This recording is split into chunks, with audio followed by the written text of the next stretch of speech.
a reading of Zipzap Brain Snap. Deep inside my brain, and deep inside yours too, there's a tiny little pea-sized thing with one big job to do.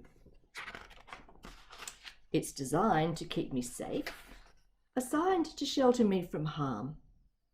When danger strikes, it picks and spikes and sounds a big alarm. Amygdala, la la la la la la. This tiny little bit of brain has got me in its power. Zip-zap brain snap, bam! There must be something we can do. Noticing as it's happening helps get me through, with more info at the end. 2. Fight and flight. When amygdala sniffs a whiff of biff, feels something's not quite right, it activates survival mode with fight and freeze and flight. Squirts my blood with strike force chemicals and shouts emergency. I'm in the grip of rippling, crippling, tripling urgency. Amygdala, la la la la la la. Fight, flight, freeze, zip zap, brain snap, boom. There must be something we can do. Naming the feeling helps get me through. More info at the end. 3. The dilemma. The problem is amygdala does not really get the difference between a threat that's real and routine small upset. Be it circling shark, a cruel remark, lost keys or online hater. No time to think. We're on the blink. Act now. You can think later. Amygdala, la la la la la la. Quick, quick, quick. Zip zap brain snap, pow. There must be something we can do. Being kind to myself helps get me through. More info at the end. 4. How it began. Although we've left the Stone Age far, far, far behind, the nervous system still imprints behaviour of a kind meant for fleeing fearsome tigers, meant for fighting mighty foe. But today we're messed up by the daily strains we undergo.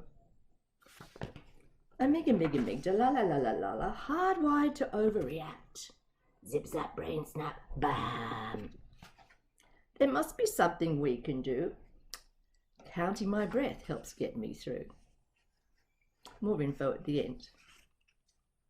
5. The smart part.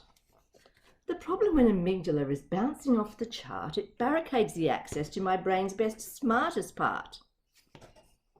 I can't think straight and clearly when the smart part is offline. No pathway to its good advice, intelligent design. Amygdala, la la la la la la, prefrontal cortex goes offline. Zip zap brain snap, pow. There must be something we can do. Softening the body helps get me through. More info at the end. 6. And final. The trouble is amygdala fires up all by itself. It's hair trigger activated, not a choice I make myself. There's no course, download resource, sign up, subscribe, submit or tender. Just being born makes me a pawn in amygdala's agenda. And then the end bit. Have you sometimes noticed how this happens in your life? How you can't think straight or clearly when you're stressed and under strife? How you want to fight or freeze or flee or struggle under strain when hijacked by this pea-sized chief commander in your brain? So there we come to the information at the end.